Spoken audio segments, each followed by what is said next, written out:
Muy buenas tardes, profesora May. Yo soy el estudiante Miguel Tapia y le estaré presentando mi comentario oral sobre la obra El túnel por el autor Ernesto Sábato y el fragmento que me tocó analizar fue el fragmento número 4.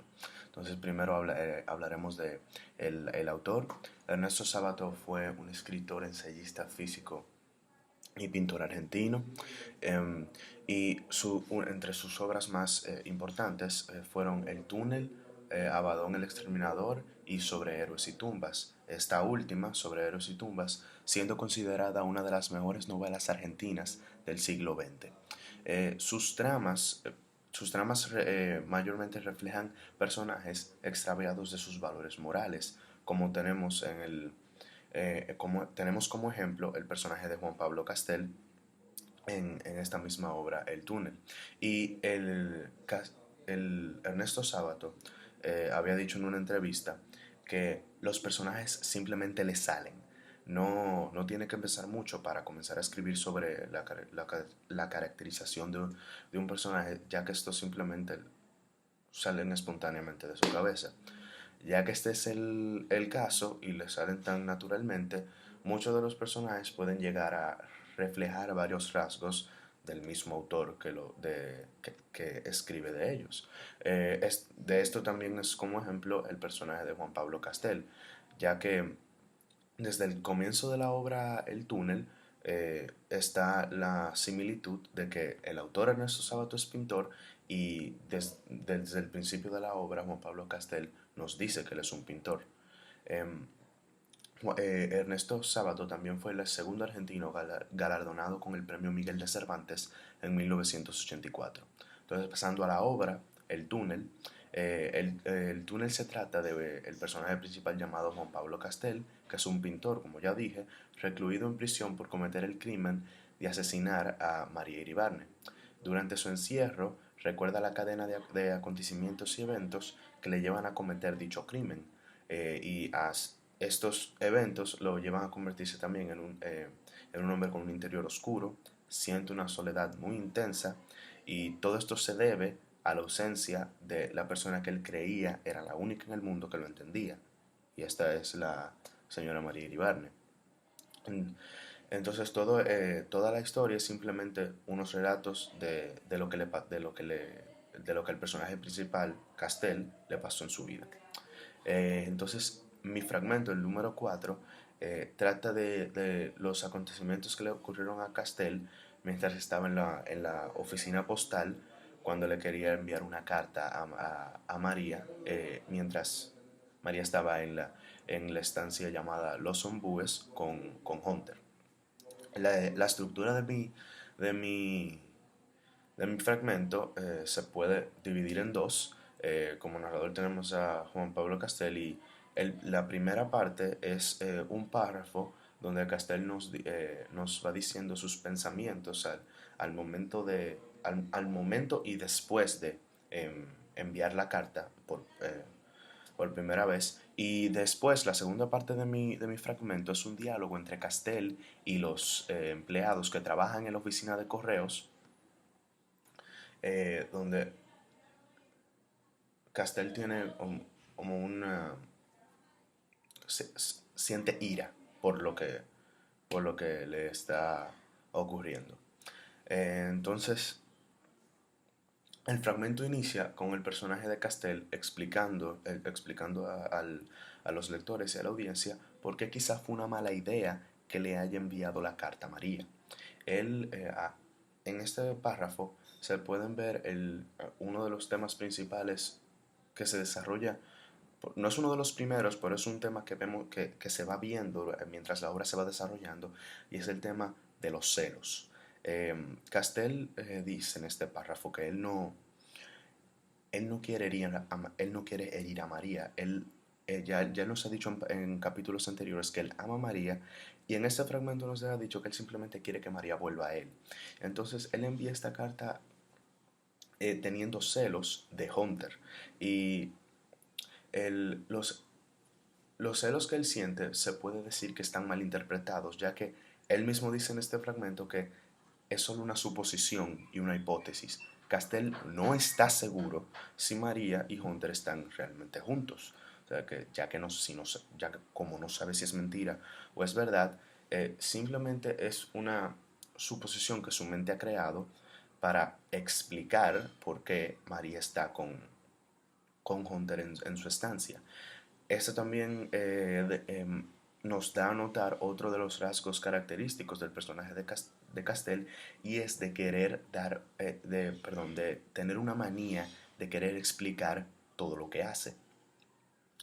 Eh, por esto también es que Castell se mete en la discusión en la segunda parte de mi fragmento, de la que hablaré más adelante.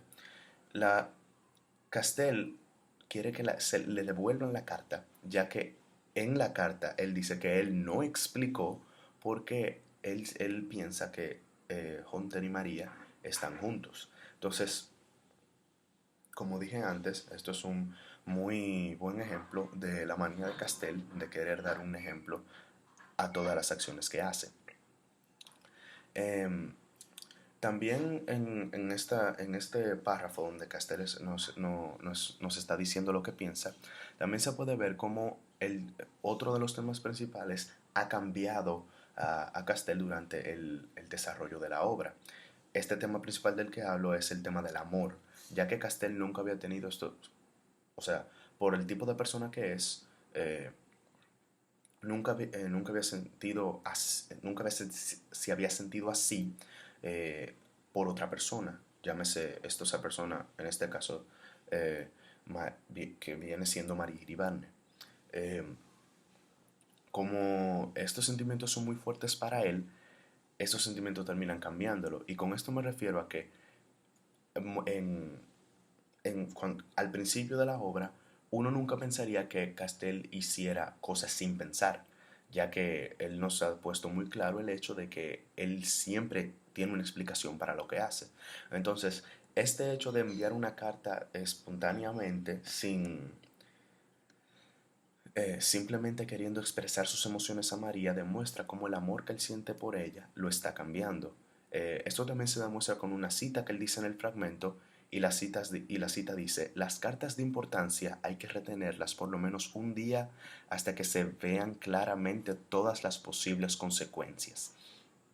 Esta cita nos dice que ahora Castell se está sintiendo, se arrepiente de haber enviado la carta sin sopesar todas las posibles formas de cómo María pueda recibirla. Y también se da cuenta del hecho de que no explicó la razón principal de por qué le envió, violando su manía de querer explicar todo. Entonces, como ya dije, esto es un ejemplo de cómo un sentimiento nuevo para él, que es el amor, lo cambia durante el transcurso de la obra.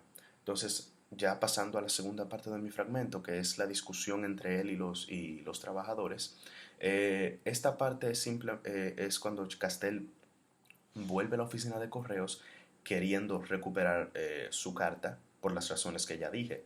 Le faltaron elementos importantes a la carta. ¿Qué pasa? Castell no tiene el recibo. Y entonces en el reglamento de la oficina de correos parece que los trabajadores no pueden devolverle la carta a Castell sin él tener el recibo, cosa a la cual él encuentra que es ilógica, ya que él mismo envió su carta, lo acaba de hacer, entonces los trabajadores se deben acordar de él, pero simplemente los trabajadores, aunque se acuerdan de él, no pueden hacerlo porque está en el reglamento. Esto cuando Castell se irrita por esto y comienza a tener la discusión con los trabajadores, podemos ver el desprecio que él siente hacia las otras personas, porque en dos ocasiones llama a la mujer con la que está hablando arpía y estúpida, y el compañero de ella también lo llama estúpido. Y él siente eso debido a la ira de que no lo comprendan. Y esto también se une al sentimiento de soledad que también está demostrado en este fragmento, ya que este sentimiento de soledad es se podría decir una de las principales causas por la que Castell siente esta ira. Me explico. Con esto quiero decir que el hecho de que no entiendan la razón por la cual Castel quiera su carta de vuelta y de que el reglamento de la oficina de correos está escrito ilógicamente, esto irrita a Castel. Y como nadie entiende su forma de pensar, lo lógico, y por qué los trabajadores deberían devolverle su carta, esto lo lleva a tener la discusión porque se siente irritado y enojado. Todo esto también se puede ver en otra cita que está en el fragmento que dice lo siguiente. Usted comprende, señora, que el reglamento no puede ser ilógico. Tiene que haber sido redactado por una persona normal, no por un loco. Si yo despacho una carta y al instante vuelvo a pedir que me la devuelvan porque me he olvidado de algo esencial, lo lógico es que se atienda a mi pedido. ¿O es que el correo tiene empeño en hacer llegar cartas incompletas y equívocas? Es perfectamente claro y razonable que el correo es un medio de comunicación, no un medio de compulsión. El correo no puede obligar a mandar una carta si yo no quiero. Esta cita es dicha por Castel hacia los trabajadores y, como dije antes, demuestra por qué él siente ira cuando los trabajadores le dicen que como sea no pueden devolver su carta, aunque en principio él sí quiere enviarla y ahora no quiere. Eh, como, aunque Aunque Castel siente ira y tiene toda, en mi opinión, tiene toda la razón con el hecho de que el manual tiene que ser lógico y como es su carta y él no quiere que se envíen, deberían devolvérsela. Como sea, su ira también puede verse como malinterpreta, o sea, puede verse como un malentendido, ya que aunque él tenga razón, los trabajadores simplemente están siguiendo órdenes y reglas del lugar de que trabajan, no es su culpa. Pero como en este momento del fragmento ya Castel lo que está es irritado y furioso, demuestra los trazos que ya vimos del desprecio que tiene a las otras personas. Como ya dije, porque insultó a los trabajadores y también se demuestra la soledad porque se vuelve furioso cuando nadie lo está entendiendo. Y otra causa de su furia se puede atribuir también a que si no resuelve este problema, le va a llegar la carta a María que al principio quiere enviar y ahora dice que está incompleta ya que no explicó todo lo que quería explicar. Bueno, pues este ha sido mi análisis del comentario. Hablé de cosas como la estructura, el narrador y los temas principales. Y antes de eso, hablo un poco del autor y de la obra en sí. Muchas gracias.